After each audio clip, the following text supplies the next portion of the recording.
औज़ुबिल्लाहिमिनश्शैतानिर्रजीम बिस्मिल्लाहिर्रहमानिर्रहीम। Protocol of medico legal examination, उसमें पाकिस्तान में खास तौर पे पंजाब में जो राइजुल वक्त सिस्टम है वो 3 टियर मेडिको लीगल सिस्टम है। इसको 2002 में 28 अक्टूबर को नोटिफिकेशन के जरिए हेल्थ डिपार्टमेंट से स्टार्ट किया गया था। और इसमें सबसे इम्पोर्टेंट चीज ही ये है कि इसके बारे में अभी मुकम्मल तौर पे आगाही नहीं है। 3 लेवल पे मेडिको लीगल एग्जामिनेशन कंडक्ट किया जाता है। एक फर्स्ट ईयर है। फर्स्ट ईयर में आपके तमाम टीचिंग इंस्टीट्यूशंस जो कि ऑल ओवर पंजाब जो है वो तकरीबन 25 हैं। उसके अलावा जितने भी रूरल हेल्थ सेंटर हैं और तहसील हेडक्वार्टर हॉस्पिटल्स हैं और डिस्ट्रिक्ट हेडक्वार्टर हॉस्पिटल्स हैं, वहां पे जो मेडिकल ऑफिसर्स हैं और वुमेन मेडिकल ऑफिसर्स हैं वो लोग मुआयना करते हैं। और ये इनिशियल लेवल का एग्जामिनेशन होता है। उसके बाद ऑब्वियसली एक पार्टी अनसेटिस्फाइड रहेगी। जिसके भी खिलाफ फैसला आएगा वो पार्टी अनसेटिस्फाइड होगी। उस पार्टी के पास ये प्रोगेटिव है कि वो जाके अदालत से कोर्ट ऑर्डर लेके district standing medical board conduct करवा लें। उसके लिए उन्होंने कोर्ट ऑर्डर लेना है और कोर्ट ऑर्डर लेके उन्होंने सीधा चले जाना है अपने अपने जिले बोर्ड में। और वो उसको एक डेट शेड्यूल करके वो टाइम बता देंगे कि इस डेट पे आना है। और उस डेट पे अगर तो इंजर्ड खुद एप्लीकेंट है वो आएगा, और अगर दूसरी पार्टी ने चैलेंज किया हुआ है तो इंजर्ड को पुलिस लेके आएगी। इसी तरह अगर कोई जिले बोर्ड के फैसले से मुतमिन नहीं है तो फिर वो नेक्स्ट जाएगा सेशन कोर्ट्स में। सेशन कोर्ट में वहां से जाके उसने एप्लीकेशन दे के कोर्ट ऑर्डर लेके आना है। वो court order provincial standing medical board का जो सेंट्रल हेड ऑफिस है वो लाहौर में है। 5 रीजन है प्रोविंशियल स्टैंडिंग मेडिकल बोर्ड के: पिंडी, लाहौर, फैसलाबाद, मुल्तान और बहावलपुर। लेकिन इन सब की एप्लीकेशंस जो जमा होती हैं वो सेंट्रल ऑफिस में जमा होती हैं, जो कि लाहौर में है, अनारकली में, 6 कचहरी रोड पे। वहां पे आके ये लोग अपना कोर्ट ऑर्डर जमा करवाते हैं। और इसके बाद ये है कि वो कोर्ट ऑर्डर तमाम डॉक्यूमेंट्स में, जिसमें डॉक्यूमेंट्स जो मुहैया किए जाते हैं उसमें initial medico legal examination report है, डिस्ट्रिक्ट स्टैंडिंग मेडिकल बोर्ड की मेडिको लीगल रिपोर्ट है, एफआईआर है, और जो भी मुतल्लका दस्तावेजात हैं वो सारे अटैच करके कोर्ट ऑर्डर के साथ हम primary and secondary health department को भेजते हैं। और वो हमें प्रोविंशियल स्टैंडिंग मेडिकल बोर्ड बनाने का ऑर्डर और डायरेक्शन देते हैं। फिर हम उसकी जो है ना डेट रख के लोगों को मुतला करके तो उनको प्रोविंशियल स्टैंडिंग मेडिकल बोर्ड के लिए बुलाया जाता है। सबसे ज्यादा जो प्रॉब्लम हमें फेस करने पड़ते हैं वो यही है कि अदालत से हमें ये एक रिट पिटिशन आ जाती है कि आप ये बताएं कि इस बंदे ने दोबारा मुआयने के लिए दरखास्त दी है, तो क्या ये इसका मजाज है कि इसका दोबारा मुआयना हो सकता है या नहीं हो सकता। उसके लिए मैं यहाँ पे रेफरेंस दूंगा कि 1990 का एक नोटिफिकेशन था जिसमें ये कहा गया था कि 21 डेज, 3 हफ्ते के अंदर अंदर अगर कोई चैलेंज कर देगा तो उसका मुआयना हो सकता है, अदरवाइज उसका मुआयना नहीं हो सकता। लेकिन यही नोटिफिकेशन देन 1992 1992 में मतरूक हो गया था।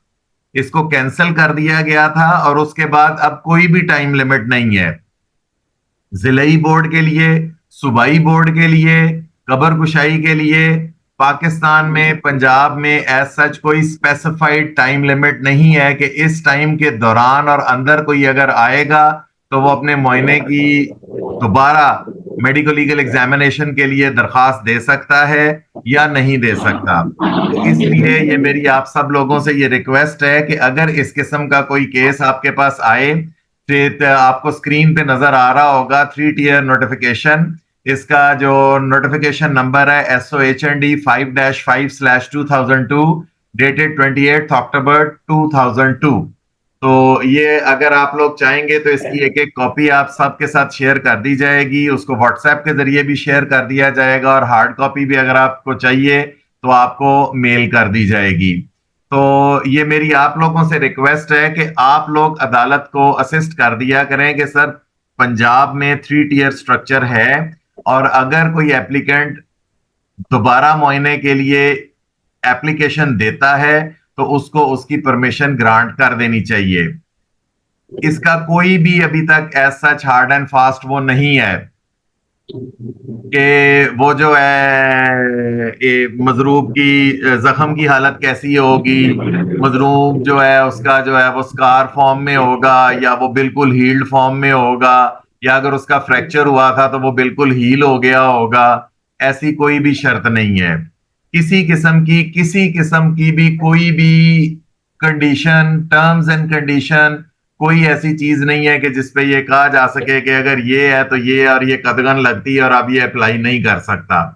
तो इसलिए it's open house and anybody can apply for re examination. तो सबसे पहले तो ये आ जाती है बात। दूसरी बात ये आती है कि जिले बोर्ड ना सिर्फ के चैलेंज्ड केसेस को हैंडल करता है, बल्कि ये जो डिस्ट्रिक्ट स्टैंडिंग मेडिकल बोर्ड है वो वाले केसेस भी करता है जहां पे कोई भी एजेंसी एज अ पार्टी है, चाहे वो पुलिस है, चाहे वो एफआईए है, चाहे वो एफबीआर है, चाहे वो रेंजर्स हैं, चाहे वो आर्मी है।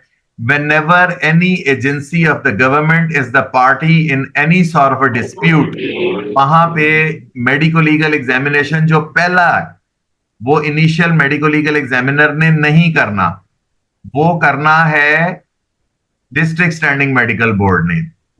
Custodial death, custodial torture.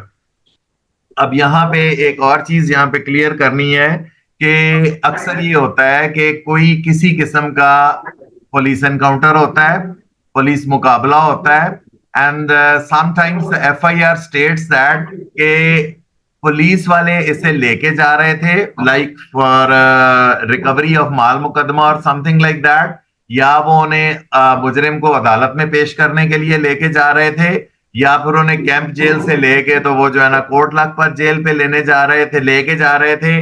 कहीं भी इस दौरान उसके साथियों ने छुड़ाने की कोशिश की, क्रॉस फायरिंग हुई और वो बंदा अपने साथियों की फायरिंग से ही मर गया। इस केस में भी जो डिस्ट्रिक्ट स्टैंडिंग मेडिकल बोर्ड है उसी ने पोस्टमार्टम करना है और उसी ने मेडिको लीगल एग्जामिनेशन करना है। वो again initial medico legal examiner ने नहीं करना। इनिशियल मेडिको लीगल एग्जामिनर ने कौन सा केस करना है? कोई राइट हुई है, कोई लॉ एंड ऑर्डर का मसला हुआ है, कोई बलवा हो जाता है, कोई झगड़ा हो जाता है, या इस तमाम सिनेरियो में क्रॉस फायरिंग में पुलिस वाला या एनी यूनिफॉर्म इज इंजर्ड, तो ये वो लोग हैं कि पुलिस और एनी एजेंसी और एनी इंडिविजुअल इन यूनिफॉर्म जो कि जख्मी होगा उसका मुआयना इनिशियल मेडिको लीगल एग्जामिनर करेगा, उसका मुआयना डिस्ट्रिक्ट स्टैंडिंग मेडिकल बोर्ड नहीं करेगा। आई होप कि मैंने इस डिफरेंशिएशन को क्लियर कर दिया है कि कस्टोडियल टॉर्चर में, कस्टोडियल डेथ में या किसी भी किस्म की एजेंसी की इन्वॉल्वमेंट में अगर कोई सिविलियन या विक्टिम मजरूब हो रहा है तो उसका मुआयना जिले बोर्ड करेगा, लेकिन अगर कोई यूनिफॉर्म जख्मी हो रहा है तो उसका मुआयना इनिशियल मेडिको लीगल एग्जामिनर ने करना है। और फाइनल अपेलेट अथॉरिटी सूबाई बोर्ड है। सूबाई बोर्ड ने इवेंचुअली जो केसेस चैलेंज होके जिले बोर्ड से हमारे तक आएंगे वो सूबाई बोर्ड वालों ने करने हैं।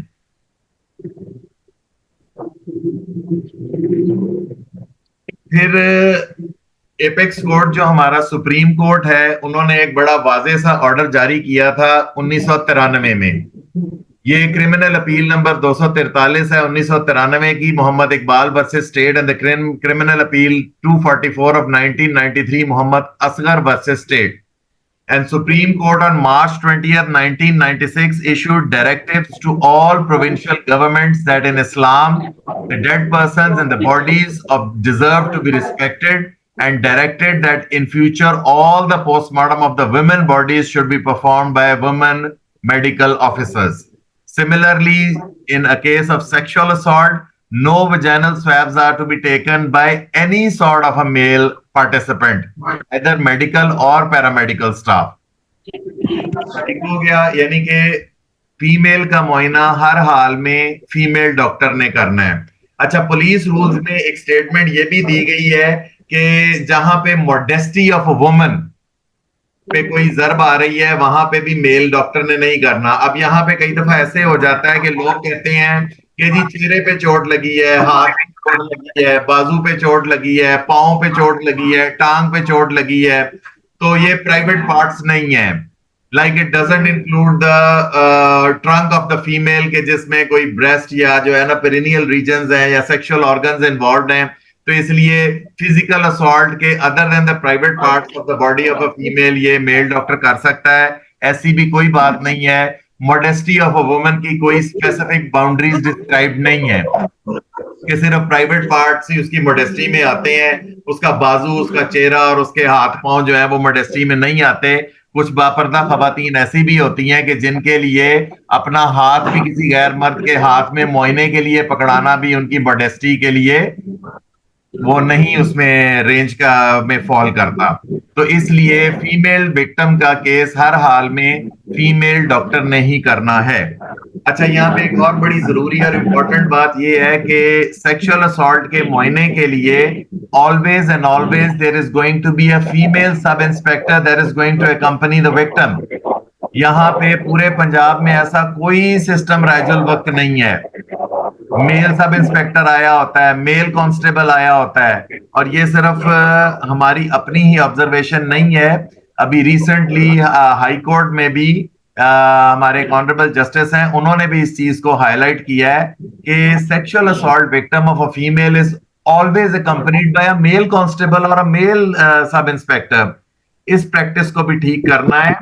फीमेल आएगी, साथ आएगी और फीमेल ही उसका मुआयना करवाएगी, फीमेल ही उसके सैंपल्स कलेक्ट करेगी और फीमेल ही उस चेन ऑफ कस्टडी को मेंटेन करेगी। नेक्स्ट जो इंपॉर्टेंट चीज आती है, injured person act. Injured person act 2004 के तहत ये है कि तमाम डॉक्टर्स की प्रायोरिटी और प्रेरोगेटिव ये है कि उन्होंने जिंदगी बचानी है विक्टिम की। कहीं भी किसी भी सूरत में, ये आप लोग अगर अपने अपने माइक खुद ही म्यूट कर लें तो दरमियान में डिस्टरबेंस ना हो।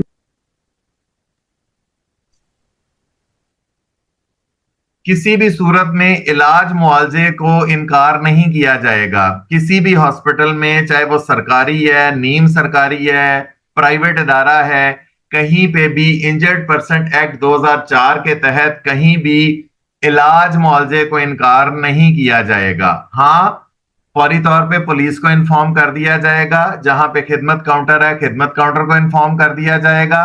जहां पे खिदमत काउंटर नहीं है, वहां पे अगर वायरलेस हो सकती है तो वायरलेस कर दी जाएगी पुलिस को। वायरलेस की फैसिलिटी नहीं है तो जो भी नजदीकी थाने का नंबर है वो तमाम उन मेडिको लीगल फैसिलिटीज में होना चाहिए और उस नंबर पे कांटेक्ट करना चाहिए।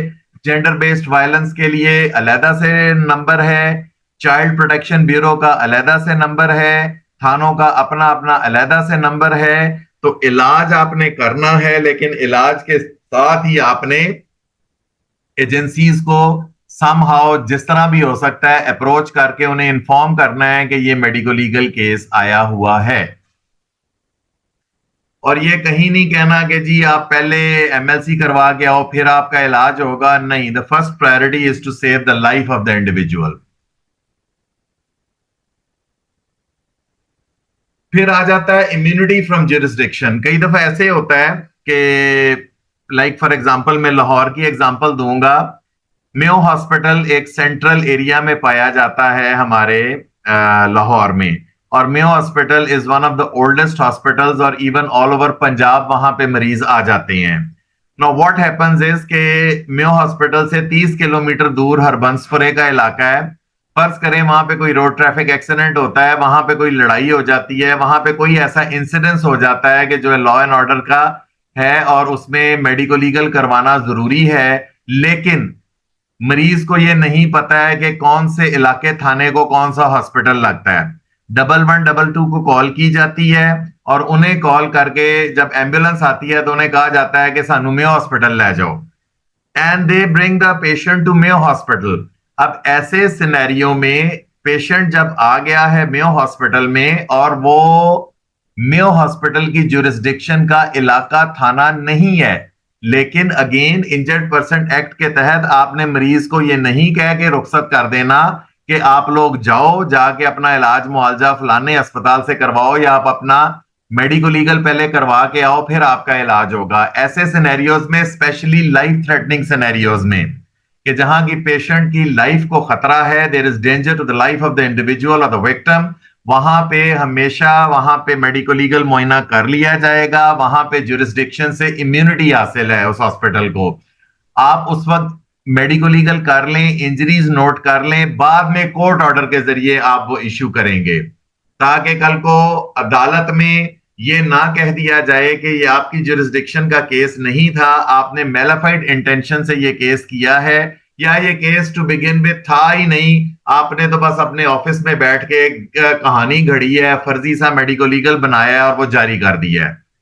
तो ये डॉक्टर की सेफ्टी होती है, और हमारे जितने भी लॉयर हजरात हैं, जो ब्रेदरन कोलीग्स हैं हमारे, खासतौर पे डिफेंस अटर्नीज जो हैं, वो ये पॉइंट जरूर रेज करते हैं इस मामले में कि जी ये आपकी जुरिस्डिक्शन का केस नहीं था और आपने ये एक फर्जी सी कहानी बना दी है। वो फलाना पैरामेडिकल जो था, ये उसकी फूफी का बेटा था, वो आपका असिस्टेंट था, तो वो आपने उसने आपको अप्रोच किया और आपने इस किस्म का मेडिको लीगल बना दिया। तो इस तमाम चीजों को अवॉइड करने के लिए इवेंचुअली आपने जब इंजरीज नोट कर लेनी है, ऑब्वियसली पेशेंट क्रिटिकल है तो आप उसको आईसीयू में भी भेजेंगे, वहां के ट्रीटमेंट नोट्स भी आएंगे। तो ये पूरी एक चेन ऑफ कस्टडी होती है कि एडमिशन स्लिप से लेके, मेडिको लीगल से लेके, आईसीयू की मैनेजमेंट तक, ये सारे नोट्स, रेडियोलॉजी के एक्सरे, सीटी स्कैन, एमआरआई, ये तमाम चीजें इस चीज की इंडिकेटिव होती हैं कि मरीज वहां पे आया, मरीज वहां पे सीरियस था, क्रिटिकल था, बीपी लेस, पल्स लेस था, सीरियस था, कहीं पे रेफर नहीं किया जा सकता था मेडिको लीगल के लिए, सिर्फ इलाज की रिक्वायरमेंट पूरी करने के लिए उसे वहीं पे एडमिट किया गया और वहां पे उसका मेडिको लीगल किया गया, and that's why court order पे फिर उसे इश्यू किया जाता है। नेक्स्ट यूजुअल केसेस जो हम मेडिको लीगल में करते हैं वो फायर आर्म इंजरीज हैं, फिजिकल असॉल्ट्स हैं, ब्लंट मींस के जरिए, शार्प एज वेपन के जरिए, sexual assault, rape, sodomy and unnatural offences, intoxication के केसेस, बर्न्स एंड विट्रियोलॉज के case, road traffic accidents, sexual potency of a male offender, age estimation, no injury certificate, unknown, unconscious, unattended individual. इसका MLC इसलिए किया जाता है ताकि कल को अगर खुदा न खास्ता इसकी डेथ हो जाती है तो एटलीस्ट आपको यह पता होना चाहिए कि आपने किस थाने की ज्यूरिसडिक्शन वाली पुलिस को बुला के उनके बॉडी हैंड ओवर करनी है। अब पहला जो मोस्ट मैंडेटरी डॉक्यूमेंट है फॉर मेडिको लीगल एग्जामिनेशन, जिसके बगैर कोई भी मेडिकल ऑफिसर किसी जिंदा बंदे को या डेड बॉडी को हाथ लगाने का मजाज नहीं है, वो पुलिस डॉकेट है। पुलिस डॉकेट का इजरा होता है जो उस सर्कल के एसपी का ऑफिस होता है, वहां से पुलिस वाले जो है ना वो पुलिस डॉकेट लेके आते हैं। पुलिस रूल्स के तहत बेसिकली हमेशा पुलिस को पहले मजिस्ट्रेट को इन्फॉर्म करना है हर हाल में, चाहे वो सेक्सुअल असॉल्ट का केस है, चाहे वो फिजिकल असॉल्ट का केस है, और फिर मजिस्ट्रेट को इन्फॉर्म करने के बाद अपने इलाके के सर्कल के एसपी को इन्फॉर्म करना है, वहां से डॉकेट लेके मरीज को लेके आना है मुआयने के लिए। तो authority letter for the conduction of medico legal examination जो है ना वो एक मैंडेटरी डॉक्यूमेंट है, जिसके बगैर डॉक्टर ने प्रोसीड नहीं करना, वो कर ही नहीं सकता। हाँ, जस्ट इन केस, जिस तरह अभी थोड़ी देर पहले बात हो रही थी कि मरीज आ गया है, क्रिटिकल है, ठीक है, तो वहां पे ये है कि उसको इमीडिएटली चूंकि ऑपरेशन थिएटर लेके जाया जा रहा है और ऑपरेशन थिएटर में लेके जाया जाएगा तो ऑब्वियसली इंजरीज मैनिपुलेट हो जाएंगी।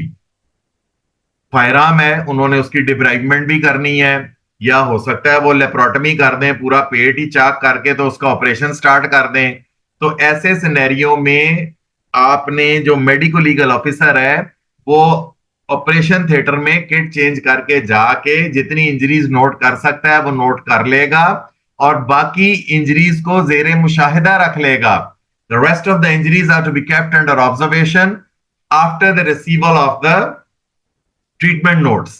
कई ऐसी इंजरीज होती हैं कि जो ऑपरेशन के दौरान जब वो मरीज को उलट पलट के देखते हैं उन्होंने अपने इलाज मुआवजे के पॉइंट ऑफ व्यू से, ऑपरेशन के पॉइंट ऑफ व्यू से मरीज को तमाम तर टटोलना होता है। And some of the injuries they might be miss during examination of the medico legal examination by the initial medico legal doctor, तो वो वहां पे उसको जेरे मुशाहिदा रख सकता है और फिर ट्रीटमेंट नोट्स आने के बाद उनको ऐड कर सकता है। और यहाँ पे एक ये भी चीज जरूरी है कि जो ऑपरेशन नोट्स वाली फाइंडिंग्स होती हैं वो जो इंजरीज होती हैं उनसे डिफरेंट होती हैं, वो हमेशा अलहदा से हेडिंग में आनी चाहिए और उनका टाइटल होना चाहिए सर्जिकल इंटरवेंशन। यहाँ पे हमारे पास अदालतों में जो सबसे ज्यादा मसला आता है वो यही होता है कि डॉक्टर क्या करता है, पहली बात तो यह है कि डॉकेट आया, डॉकेट के साथ ही एफआईआर आ गई, साथ ही इंक्वेस्ट फॉर्म आ गया। अच्छा, इंक्वेस्ट फॉर्म आ गया पोस्टमार्टम के केस में, या जिंदा बंदे के साथ फार्म मजरूबी आ गया, तो तमाम जो जरबात लिखी जाती हैं उसमें फर्ज के तौर पे 5 जरबात हैं बॉडी पे। 2 सर पे हैं, एक चेहरे पे है, एक छाती पे है, एक कमर पे है और एक टांग पे है। लेकिन जब मुआयना किया जाता है तो उसके बाद उसमें सर्जिकल इंटरवेंशन हो गई होती है। कभी डॉक्टरों ने चेस्ट में कोई ट्यूब डाली होती है, कभी पेट में कोई ट्यूब डाली होती है, कभी पूरा पेट चाक करके ऑपरेशन किया गया होता है, कभी कहीं से काट के तो अंदर से बुलेट रिमूव की गई होती है। तो वो वाली चीजें डॉक्टर क्या करते हैं कि इकट्ठा ही सारा कुछ एक ही हेडिंग में लिख देते हैं। अब एक ट्यूब चेस्ट में डली है, एक ट्यूब पेट में डली है, एक जगह से टक दे के वहां से बुलेट निकाली गई है। अब ये तो जब डॉक्टर ने लिखी है तो वो 8 हो गई हैं सारी चीजें, तो ये एक कंफ्यूजन क्रिएट करती है और यही कंफ्यूजन अदालत में फिर जो है डिफेंस अटर्नीज इसको जो है ना मैनिपुलेट करते हैं और इसको यूज करते हैं और ये कहते हैं कि ये तो वो केस ही नहीं है। जो केस था उसमें तो 5 इंजरियां मेंशन थी, यहाँ पे डॉक्टर ने 8 लिखी हुई है, तो ये डॉक्टर ने जिस की रिपोर्ट जारी की है ये वो वाला मजरूब ही नहीं है। तो वहां पे मेरी डॉक्टर्स को हमेशा से ये गाइडेंस रही है और उनको मैंने हमेशा ये पढ़ाया है कि अपनी इन तमाम इंजरीज को इंजरी के तौर पे लिखें और उसको मेडिको लीगल सर्टिफिकेट से कोरिलेट करें। अगर वो जो है पोस्टमार्टम है, नहीं तो जो आपके पास वो आया है डॉकेट आया है और जो फार्म मजरूबी आया है उसके साथ कोरिलेट करके लिखें और बाकी चीजों को आप उसको सर्जिकल इंटरवेंशन की हेडिंग के अंडर लिखें। अच्छा, मुझे लगता है कि हमारा we are running out of time, तो अगर ये खत्म हो जाए मीटिंग तो मैं रीस्टार्ट कर दूंगा, तो दोबारा से आप लोग प्लीज ज्वाइन कर लीजिएगा। नेक्स्ट कोर्ट ऑर्डर आ गया। ये कोर्ट ऑर्डर हमारे लिए जरूरी होता है for examination of a female victim of sexual assault. लेकिन अब चूंकि एंटी रेप एक्ट आ गया है, एंटी रेप एक्ट के तहत ये प्रेरोगेटिव चेंज करके कोर्ट से कमिश्नर को दे दिया गया है। अब ये आपके पास आएगा तो कमिश्नर के ऑफिस के जरिए ऑर्डर आएगा, डिप्टी कमिश्नर से, कमिश्नर के दफ्तर से, तो सिनेरियो वही रहेगा। पुलिस वाले अब एंटी रेप एक्ट ये कहता है कि एफआईआर के इंदराज के बगैर डायरेक्ट आप मुआयना कर सकते हैं। पहले ये होता था कि ना सिर्फ के कोर्ट ऑर्डर चाहिए बल्कि एफआईआर का इंदराज भी हुआ होना चाहिए। एफआईआर होगी, कोर्ट ऑर्डर होगा, फीमेल सब इंस्पेक्टर होगी, तब ये मुआयना होगा। बाकी सारे फिजिकल असॉल्ट के जितने भी केसेस हैं वो आपके खिदमत काउंटर वाले डॉकेट बना देते हैं। लेकिन ये जो सेक्सुअल असॉल्ट वाला एग्जामिनेशन है, इसका जो मुआयना है ये तमाम इस प्रोटोकॉल को पूरा करके आता था कि जी एफआईआर भी है और उसके बाद कोर्ट ऑर्डर भी है और उसके बाद फीमेल सब इंस्पेक्टर भी है।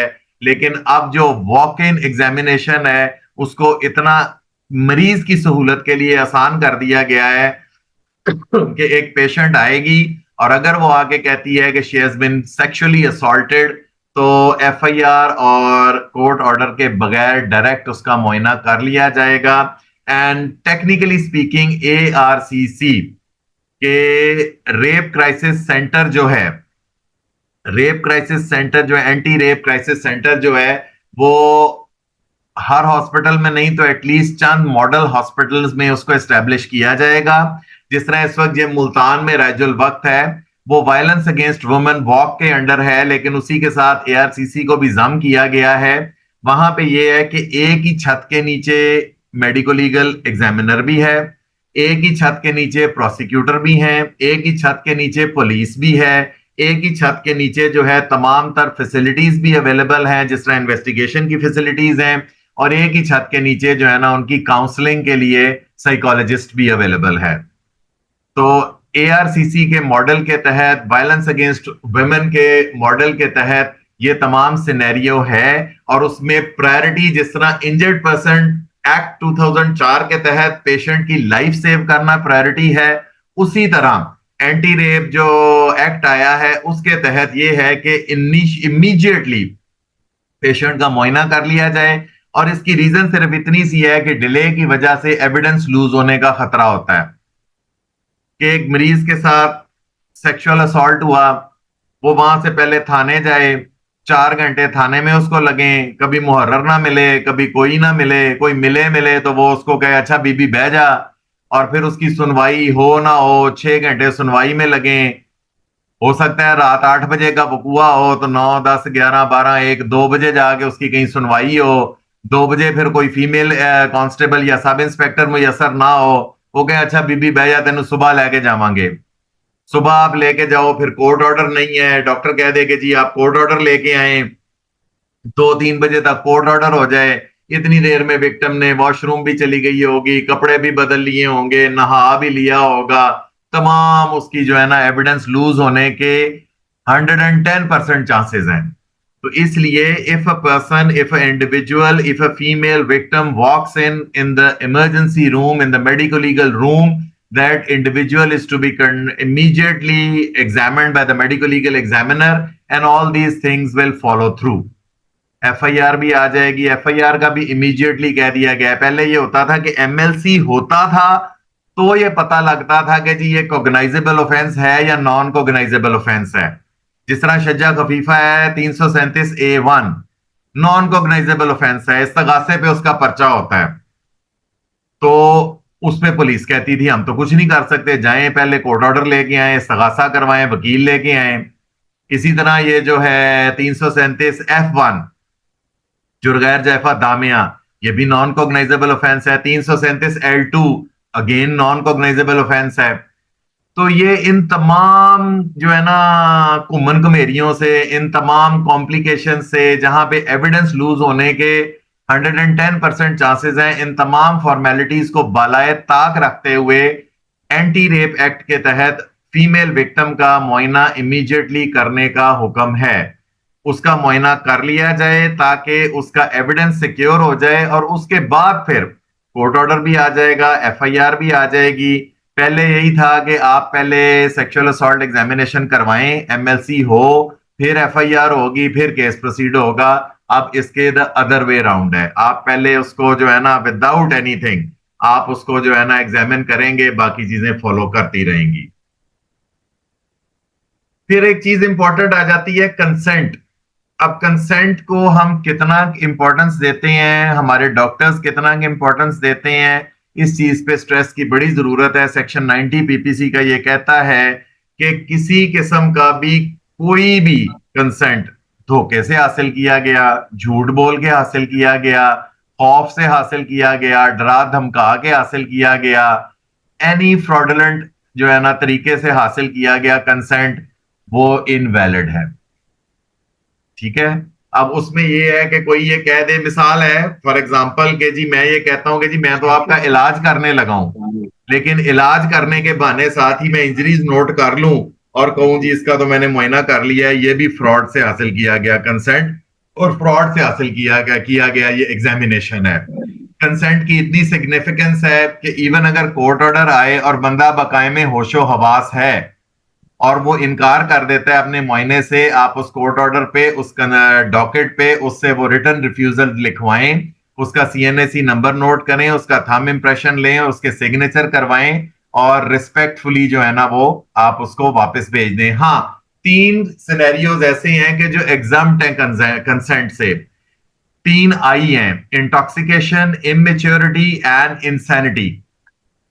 इंटॉक्सिकेटेड पेशेंट आ गया है, लाइक फॉर एग्जांपल अल्कोहल वाला केस है और उसने सड़क पे गोलगपाड़ा मचाया हुआ है, ट्रैफिक रोकी हुई है, लॉ एंड ऑर्डर की सिचुएशन सिनेरियो क्रिएट किया हुआ है, पुलिस को इतला मिलती है, 15 पे इतला आती है, पुलिस पकड़ के उसे हैंडकफ करके डॉक्टर के पास लेके आ रही है, सेक्शन 53 सीआरपीसी के तहत वैसे भी उसका कंसेंट की कोई वैल्यू नहीं है, क्योंकि वो अपने होशो हवास में ही नहीं है। और दूसरा ये है कि उसने तमाम ये जो लॉ एंड ऑर्डर की सिचुएशन क्रिएट की हुई है, पब्लिक न्यूसेंस क्रिएट की हुई है, ठीक है, तो इस तरह वहां पे उसके कंसेंट की कोई कानूनी हैसियत ही नहीं है।